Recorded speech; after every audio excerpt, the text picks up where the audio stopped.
A lot of life feels unpredictable these days, but one thing you should be able to rely on day in and day out is your TV. Dish believes that you shouldn't have to jump through hoops to watch the shows you love, no matter where you live. In fact, with the reliability guarantee from Dish, you can enjoy 99% signal reliability or your money back. That means if you do lose signal for whatever reason, your time loss will be credited back to your account. That's just one of the many reasons why Dish customer satisfaction scores are some of the highest in the industry. So even when the things around you get a little unpredictable, you can count on reliable service from Dish.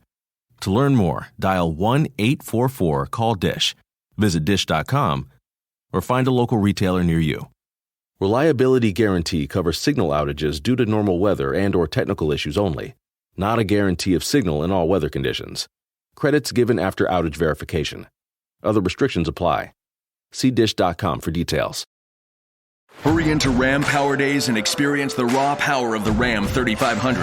With available best-in-class torque and towing among 350-3500 pickups when properly equipped. Strap yourself in for one powerful ride in the Ram TRX.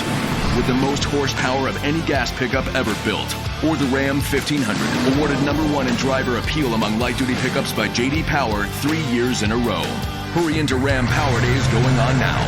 For J.D. Power 2022 U.S. award information, visit jdpower.com/awards.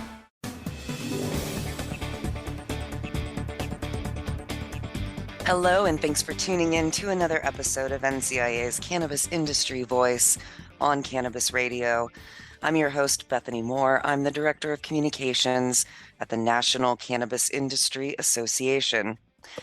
Today, my guest is Bryan McLaren. He's the Chairman and Chief Executive Officer of Zoned Properties, a leading real estate development firm for emerging and highly regulated industries, including legalized cannabis. Bryan has a strong professional background in the social, economic, and environmental development of complex business organizations. Over his professional career, he has successfully implemented large-scale projects for corporate and community organizations. Prior to his role at Zoned Properties, he worked as a sustainability consultant for waste management, where he led the strategic development and operational implementation of zero waste programs for higher education clients. Welcome to the show today, Bryan. Hey, Bethany. Hey, guys. Thanks a lot for having me back. Absolutely. So this is your first time on our show, I believe. So I would love to hear more about your background and experience and all kinds of things that you've done before getting involved in cannabis-related real estate. So what was that story? Yeah, wonderful. And I love talking about this stuff. So again, appreciate your audience and the platform and the ability to be here today. So my entire background prior to regulated cannabis, which I've been doing for about 10 years, I come from the community planning and real estate development world. I spent the early part of my professional career and almost all of my graduate academic career really focused on researching and interacting with the formula of our communities, essentially. And what I was trying to achieve with that was figure out what could create more prosperous and sustainable communities.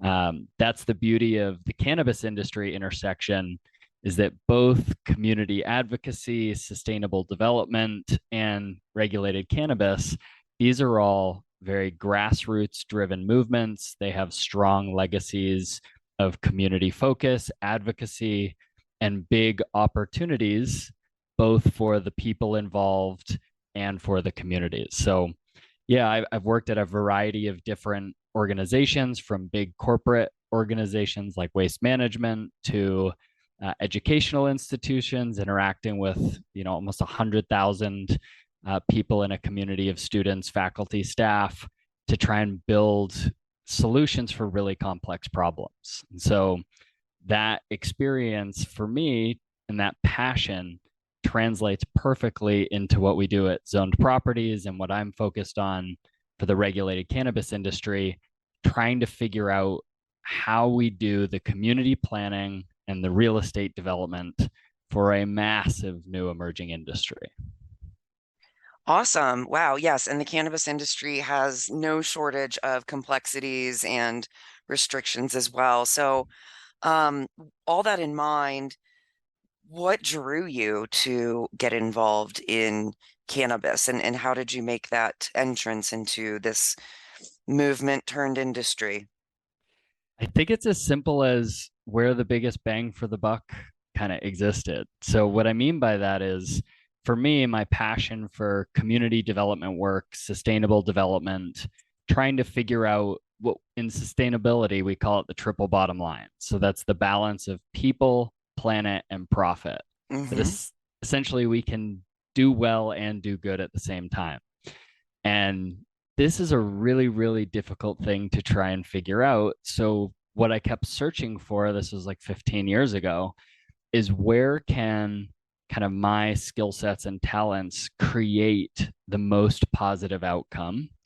And at that time, this was like right before the major tipping points of the regulated cannabis industry started moving nationally. Based here in Arizona, went to my undergrad in California. So it was right in kind of the original birthplace in between California, Colorado, Arizona, where some of the first states legalized. And I started to see this trend developing and just thought to myself, man, there's a huge opportunity with a brand new emerging industry.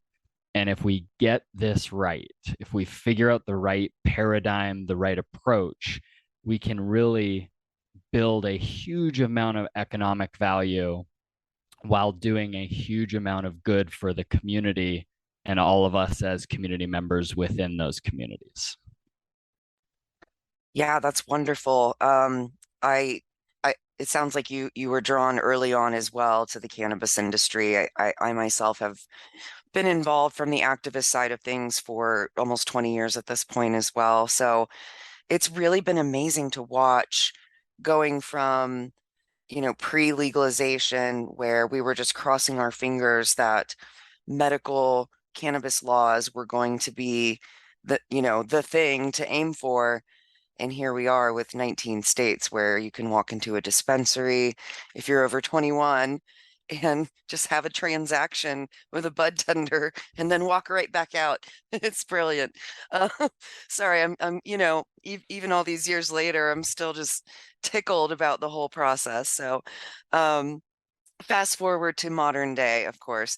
So now you've been running zoned properties for several years. You're working with these cannabis companies that are seeking real estate for, I'm sure, whether it's a dispensary or a cultivation or extraction or everything in between. Tell me more about that and how your company is operating day to day in the cannabis industry.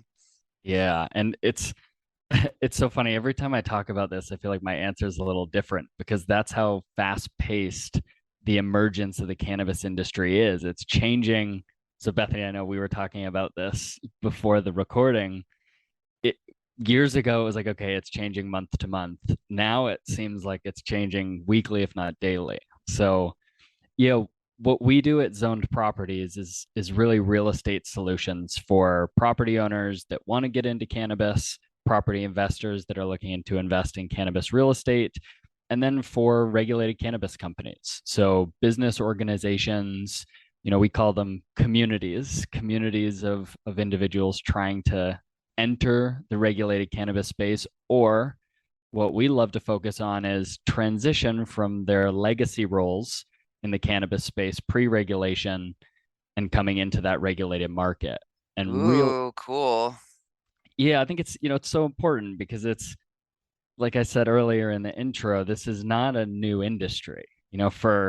For new people to the industry, they may see it as a new industry, but this industry has been here for many, many decades, many generations, and there's some really, really smart people, some legends in the cannabis space, some legacy legends that have created this opportunity for our country and us as a larger community. So, yeah, our focus is trying to bring really complex, well, solutions to really complex problems like developing real estate.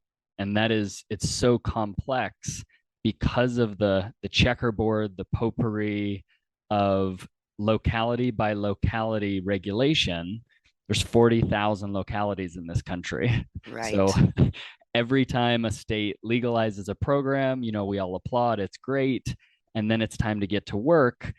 And all of these local communities are figuring out their permitting, their zoning, their real estate development rules. So what Zoned Properties does is we provide real estate services for property owners and cannabis operators of how to successfully make your way through that. We advise them. We act as a licensed broker to help them through a lease or a real estate purchase transaction. And occasionally we invest in the properties and become the landlord. So we view it as our contribution to trying to grow this huge, 50, $100 billion emerging industry.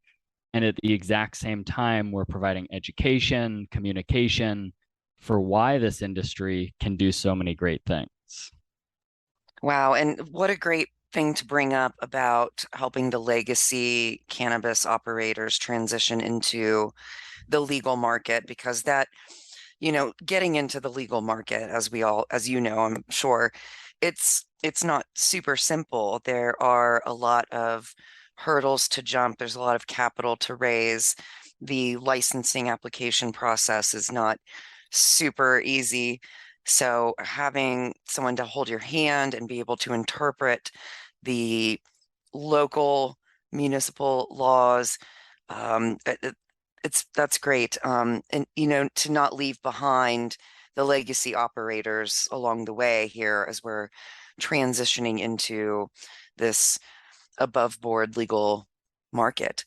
All right. At that, let's take our first commercial break, and then we'll come back and take a deeper dive with Bryan McLaren of Zoned Properties. So stay tuned. We'll be right back. NCIA's Cannabis Industry Voice will return once we give a voice to our sponsors. All right, we're back on NCIA's Cannabis Industry Voice on Cannabis Radio. I'm your host, Bethany Moore, and I'm speaking with Bryan McLaren of Zoned Properties. And we're here to talk about real estate in the cannabis industry. It's kind of a weird topic these days with the housing market and so on, but let's talk commercial real estate for cannabis. Why is this aspect important in the grand scheme as we move toward federal legalization and sensible regulations to go with them? Yeah, I mean, it's really just comes down to, Bethany, it's such a capital and asset intensive part of any business operation, any new business implementation. How do you create the physical infrastructure that supports your operations, the goods and services you're providing? So cannabis especially, and for anyone in the audience that isn't familiar, although I know NCI does such an amazing job informing their audience, and it's my answer to Bethany, you'll probably laugh. It's really a result of amazing advocacy organizations that create the opportunity. And then it's like, okay, how do we build it? Now we have the opportunity. How do we build it? Mm-hmm. And so that's what we focus on in commercial real estate. There may be 50, 80, or more than so $1 billion needed to develop the commercial real estate and infrastructure that's going to support this huge emerging industry in cannabis. Everything from cultivation, agricultural, industrial, to processing. So those industrial commercial sites to support kitchens, support infusion extraction, inventory, delivery, dropship logistics. And then, of course, the retail side of the industry, where the consumer and the public and the community are mostly interacting with at a public-facing level.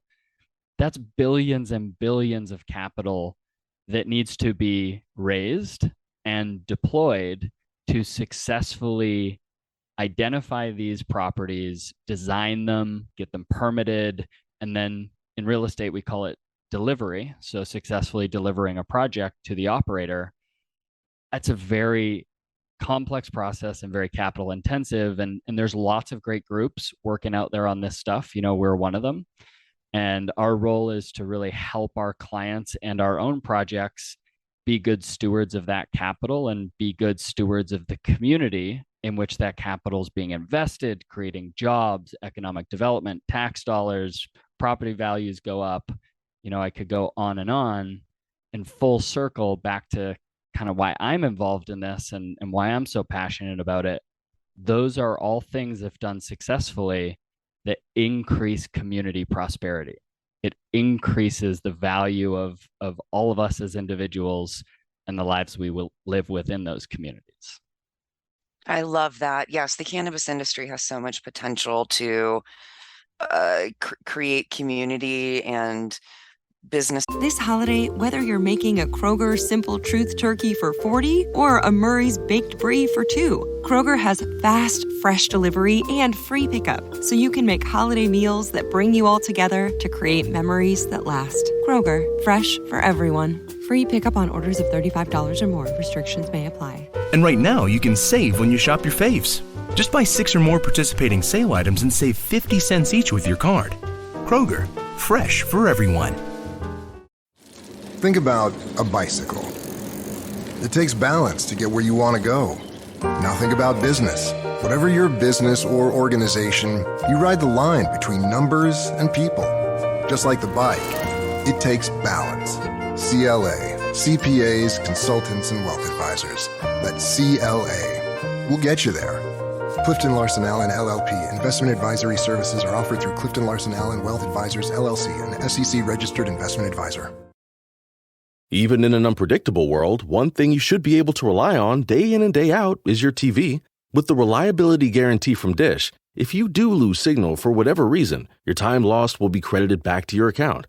To learn more, dial 1-844-CALL-DISH, visit dish.com, or find a local retailer near you. Reliability guarantee covers signal outages due to normal weather and or technical issues only, not a guarantee of signal in all weather conditions. Credits given after outage verification. Other restrictions apply. See dish.com for details.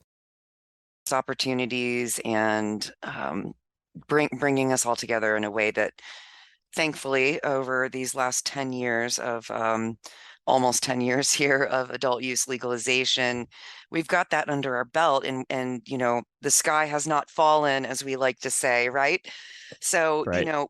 After these almost 10 years at this point of legalization, as far as how the cannabis industry has experienced the commercial real estate services, it hasn't been super easy. I know that there's a lot of zoning regulations around schools and churches and this, that, and the other.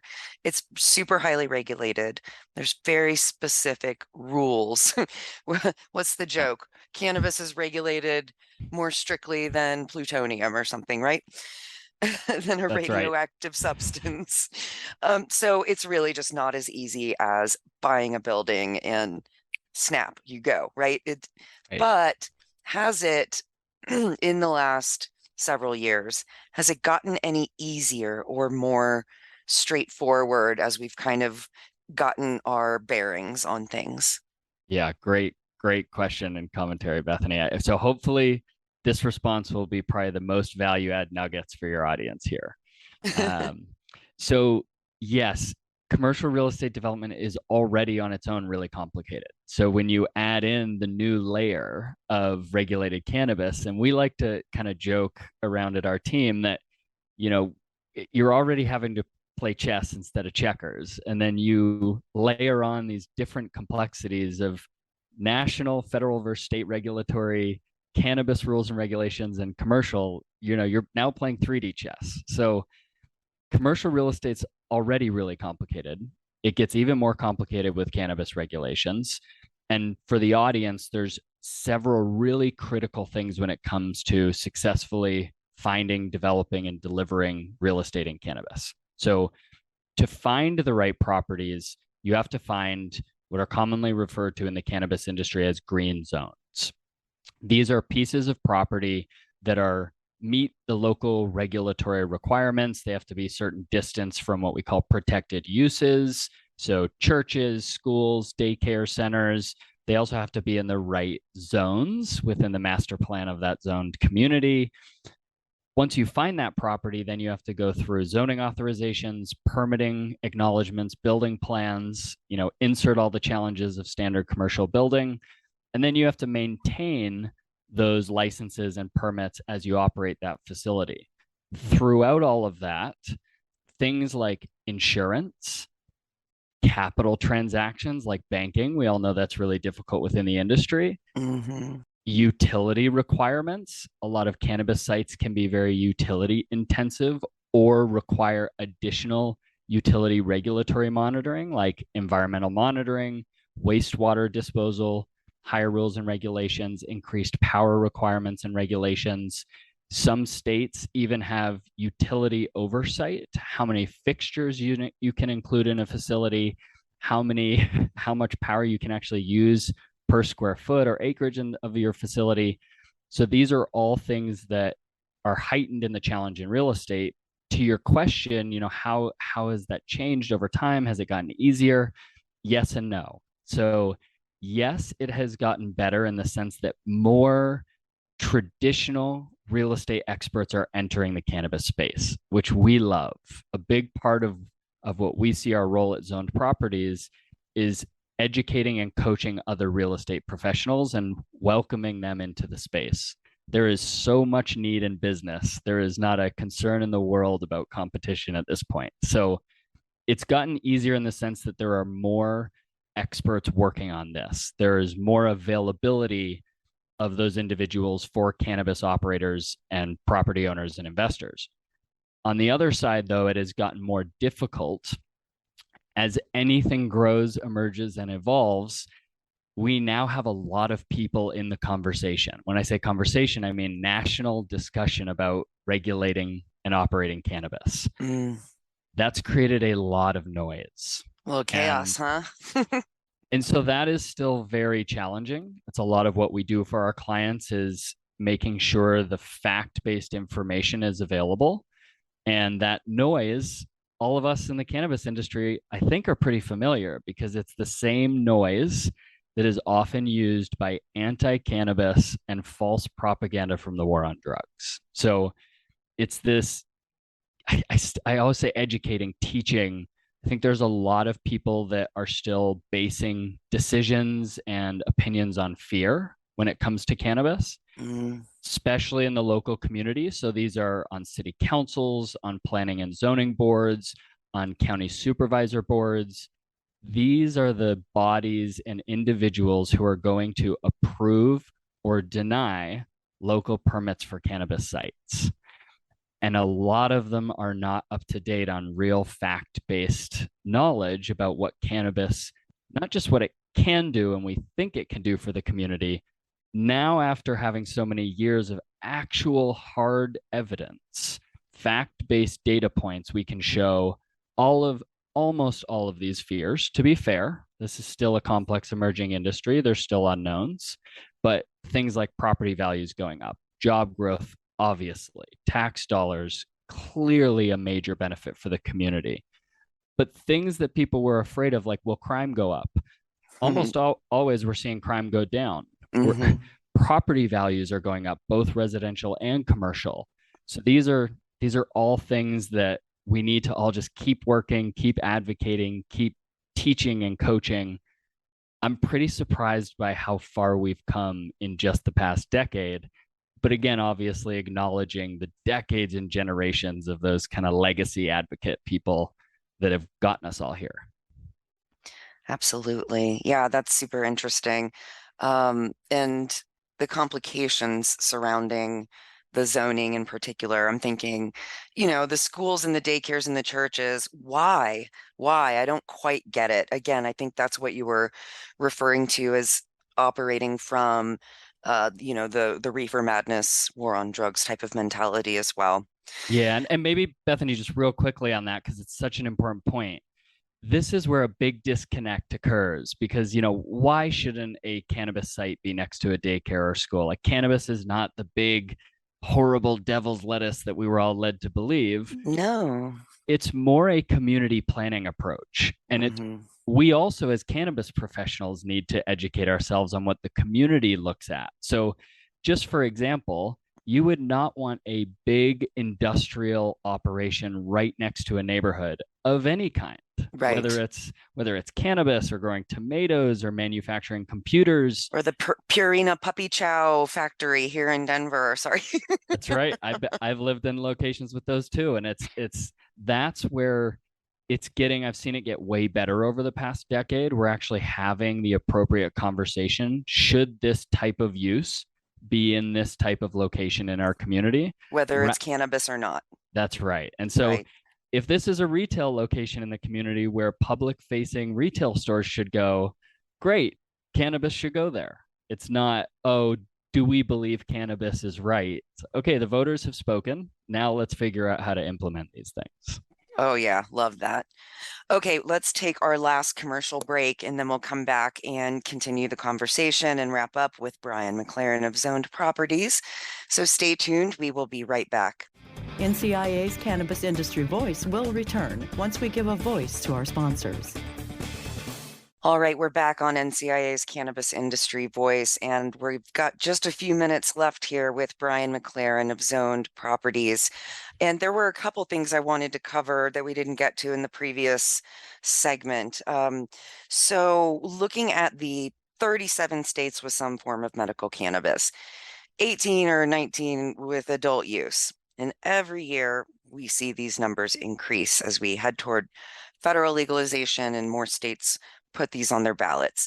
So I'm curious if there is a difference in real estate needs and the processes involved when it comes to the medical cannabis versus adult use.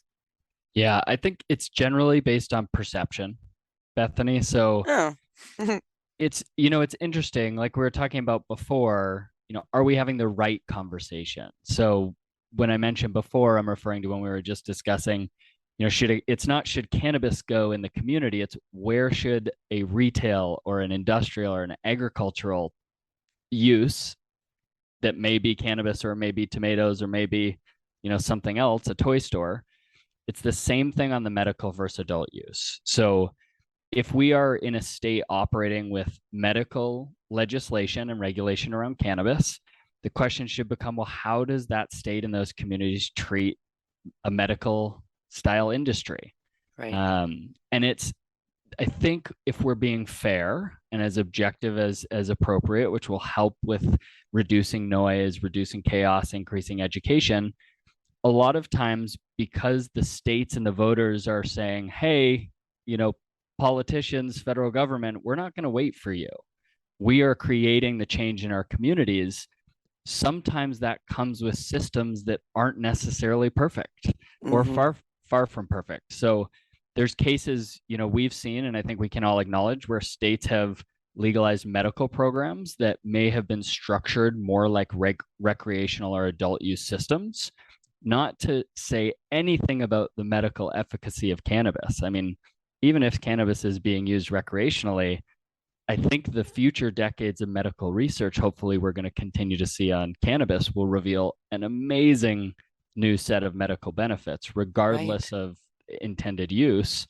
But when it comes to the real estate, that discussion gets impacted. So if you have a state where it's medically legalized, but it's kind of operating more in a recreational capacity, the real estate discussion gets very challenging because you are trying to place facilities in locations that are clearly not medically intended, for example. But generally speaking, it's just perception. So, I mean, it's what that local community thinks of medical versus adult use. Have they had enough time and education to adopt the emerging industry?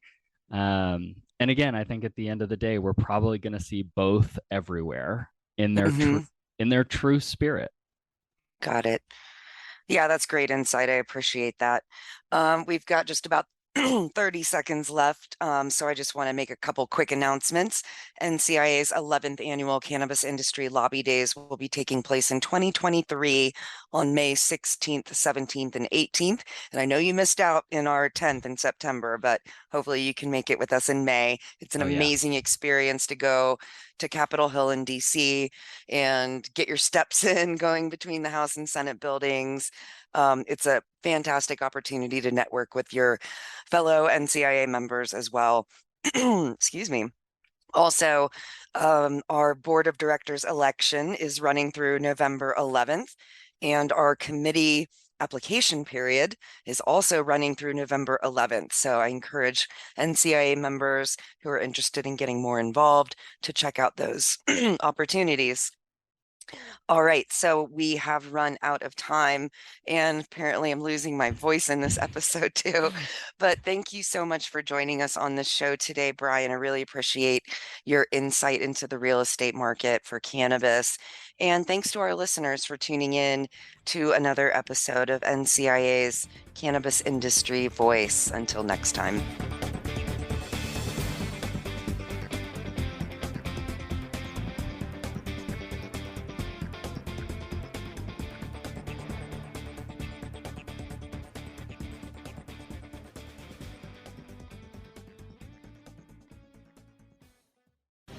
The opinions expressed on this CannabisRadio.com program are those of the guests and hosts and do not necessarily reflect those of the staff and management of CannabisRadio.com. Any rebroadcast, republication, or retransmission of this program without proper consent is prohibited. Think about a bicycle. It takes balance to get where you want to go.